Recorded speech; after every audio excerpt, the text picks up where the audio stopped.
Hello friends, good morning. তোমরা সকলে কেমন আছো? আশা করি খুব ভালো আছো। আমিও ভালো আছি। আজকে সকাল থেকে তোমাদের সাথে ভিডিওটা শেয়ার করতে চলেছি। আমার ছেলের স্কুলের জন্য টিফিনটা রেডি করে দিলাম। ওকে স্কুলে পাঠিয়ে তারপরে কিন্তু আমি চা খাই, তাহলে বেশ ভালো করে বসে চাটা খাওয়া যায়। আর আমার না ওই চাটা তাড়াতাড়ি করে খেতে একদম ইচ্ছে করে না, কিন্তু সকালে অনেক কাজ থাকে, তাও আমার মনে হয় চাটা একটু ভালো করে বসে খাই। আর এখন তো শীতকাল, চাটা একটু বেশ বসে বসে খেতে কিন্তু ভালোই লাগে, গরম গরম চা। তারপরে আমি এদিকে চাটা করেও ভাতটা বসিয়ে দিয়েছি। আর এই বিস্কিটগুলো আমার মা আর আব্বু এসেছিল দুদিন আগে, তো মা কিনে এনেছিল নিউ মার্কেট থেকে। বিস্কিটগুলো খেতে খুব ভালো, চায়ের সাথে খেতে বেশি ভালো লাগছে। আমার হাজব্যান্ড তো শুধু মুখেও খাচ্ছে, ও বলছে যে শুধু মুখে খেতে নাকি বেশি ভালো লাগছে। আমি আবার বিস্কিট না শুধু মুখে খেতে পারি না, আমার এই চা দিয়ে বেশি খেতে ভালো লাগে। আজকে সকালে কিন্তু বেশ ভালো রোদ উঠে গিয়েছিল বাইরেটা, আমি তোমাদেরকে সেটাই দেখাচ্ছিলাম। আমি একদম দেরি না করে সব থেকে আগে আমার মনে হয় ঘুম থেকে উঠে এই কাজটা আমি যদি করতে পারি তো ভালো হয়। এই ওয়াশিং মেশিনে জামা কাপড় দেওয়ার ব্যাপারটা, আমার এই কাপড় কাচা নিয়ে না ভীষণ মনে মনে একটা টেনশন হতে থাকে যে যদি না রোদ ওঠে, যদি বৃষ্টি হয়, এরকম। আমি কাচাকুচি নিয়ে একটু বেশি কি বলবো, একটু আমার ভালো লাগে যে না কাচাকুচি করে রোদে জামা কাপড় শুকিয়ে তারপর বেশ গোছাবো, ওরকম ভালো লাগে। একবার পরলেও না আমার মনে হয় না কেচে না গোছাতে বা আলমারিতে তুলতে একদমই ইচ্ছা করে না। সেটা শীতকাল বলো আর গরমকালে তো হয়ই না ওটা, ঘামের গন্ধ যতই হোক। বিশেষ করে ছেলেরা যখন অফিসে অতক্ষণ শার্ট ফার্ট পরে থাকে, ততক্ষণ তো একটা ব্যাড স্মেল হয়েই থাকে শার্ট বা টি শার্টগুলোতে। তো যাই হোক, তারপরে আমি এখানে কাচাকুচি হয়েও গিয়েছিল আমার, আমি জামা কাপড়গুলো মেলে দিলাম। তারপর সোজা চলে এসেছিলাম বেডরুমটা ভালো করে গুছিয়ে নিলাম। বাইরেও কিন্তু খুব সুন্দর রোদ উঠেছে, কিন্তু কি বলতো জানালা খুলি না, কারণ জানালা খুলে না প্রচণ্ড ধুলো আসে বাইরে থেকে। আর শীতকালটাতে কিন্তু একটু বেশি ধুলো হয়, যতই তুমি মোছো তাও জিনিসপত্র যেন কিচকিচ করছে। ঝাঁট দিলে রুম থেকে দেখবে অনেক ধুলো বেরোয়, যেটা গরমকালের তুলনায় অনেকটাই বেশি। তো যাই হোক, আমি এরকম করে সুন্দর করে রুম গুছিয়ে নিলাম। আর এই বেডসাইড টেবিলটা না আমার একটু বেশি অগোছালো হয়ে যায়। এখানে আমার বেবির ওষুধ থাকে, তারপরে আমাদেরও প্রয়োজনীয় সমস্ত সব জিনিসপত্র থাকে। এখানটাতে একটু বেশি নাড়াচাড়া করা হয়, তো ওই জন্য এটা আমাকে প্রতিদিন সকালে উঠেই না ঠিক করতে হয়।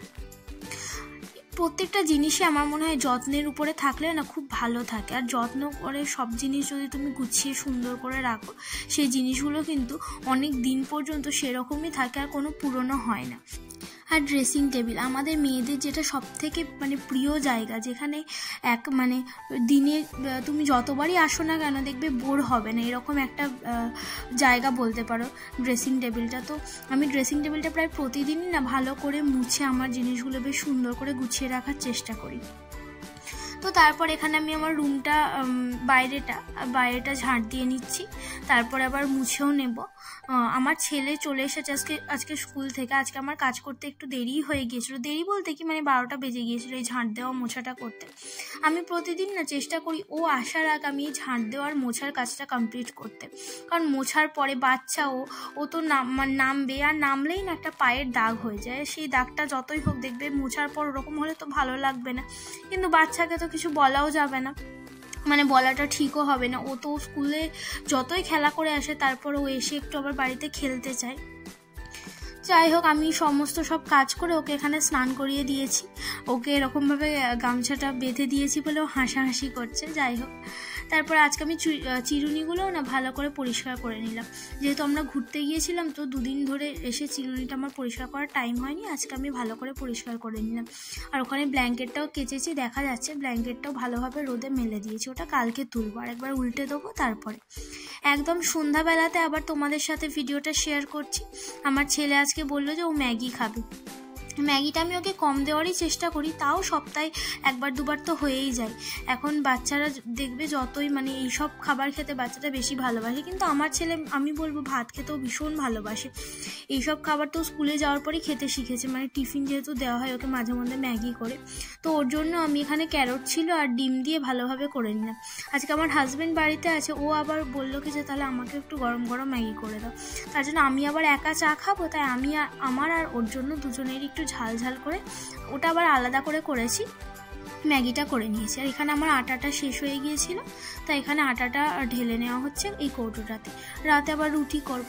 আজকে এই সবগুলো অর্ডার দেওয়া হয়েছিল, তো আজকেই চলে এসেছে আটাটা, তো আমি এখানে কৌটোতে ওর জন্য আটাটা ঢেলে নিচ্ছি। এখানে ওটসটাও শেষ হয়ে গিয়েছিল। ওটস আমাদের খুব তাড়াতাড়ি শেষ হয়, যেহেতু আমি ওটস দিয়ে রুটির জন্য আটাটা মাখি, তো তার জন্য। তো এখানে আটা, ওটস এগুলো সব ভালোভাবে ঢেলে নিলাম। এবার আমি রুটি করব বলে ওটসটা একেবারে ওই মানে বাটিটাতেও নিয়ে নিচ্ছি, একবারে ভিজিয়ে দেবো, দেন তারপরে আটাটা মেখে রুটিটা করে নেবো। আর এখানে খাওয়ার পর একটু বেশ থালা জমে গিয়েছিল, তো সেগুলো আমি আবার ক্লিন করে নিচ্ছি। এরকম করে দেখবে কাজ যদি গুছিয়ে করো না, তাহলে খুব তাড়াতাড়ি এবং খুব কম সময়ের মধ্যে সমস্ত কাজই আমাদের কিন্তু কমপ্লিট হয়ে যায়। আমি তো যখন খাই সেই সমস্ত প্লেট না আমি রেখে দিই না, আমি তখনই সেগুলো মেজে নিই। যতই মানে শীতকাল হলেও না, সকালবেলাতে উঠে আমার মনে এইসব কাজ করতে একটু বেশিই কষ্ট হয়, বিশেষ করে জলের কাজটা। তাই আমি সবসময় চেষ্টা করি রাতে খাবারের পর একদমই না থালা ফেলে রাখতে, সমস্ত সব ক্লিন করে, রান্নাঘরটাও ক্লিন করে তারপরেই ঘুমাতে যেতে। আর রান্নাঘর যদি সকালে উঠে তুমি ক্লিন দেখতে পাও না, দেখবে আলাদা একটা পজিটিভিটি মনের মধ্যে কিন্তু কাজ করে। আর রান্না করতেও খুব ইজি হয়ে যায়, একদমই সমস্যা হয় না। আর এখানে না আমি বললাম আমার মারা নিউ মার্কেট গিয়েছিল, তো ওখান থেকে আমাদের বাড়িতে এসেছিল এটা কাশ্মীরি লঙ্কা, আমার মা আমাকে দিয়ে গেছে। এটা রোস্ট করে আমি অল্পই নিলাম, মা দিতে চাইছিল আরও বেশি। আমার কাছে যেহেতু কাশ্মীরি লঙ্কা পাউডারটা আছে, তাই আমি এটাকে মা বললো নিতে, ওর জন্য আমি অল্পই নিলাম। ওটা রোস্ট করে তারপর ওটা মিক্সিতে ভালোভাবে পেস্ট করে নেব। আজকে রাতের ডিনারে আমি করেছি কি যে ঘুগনি, আর এখানে আমার রুটিও করা হয়ে গেছে। এখন বাচ্চা কি যে 9টা, তো 9টার পরপরই আমার ছেলে ডিনার করে নেয়, তো ওকে এবার খাইয়েও দেবো, আর তারপরে আমরাও ডিনার করে নেব। তো আজকে ভিডিওটা এই পর্যন্তই। ভালো লাগলে চ্যানেলটাকে সাবস্ক্রাইব করে আমার পাশে থেকো, আর ভিডিওটিতে লাইক করে দিও।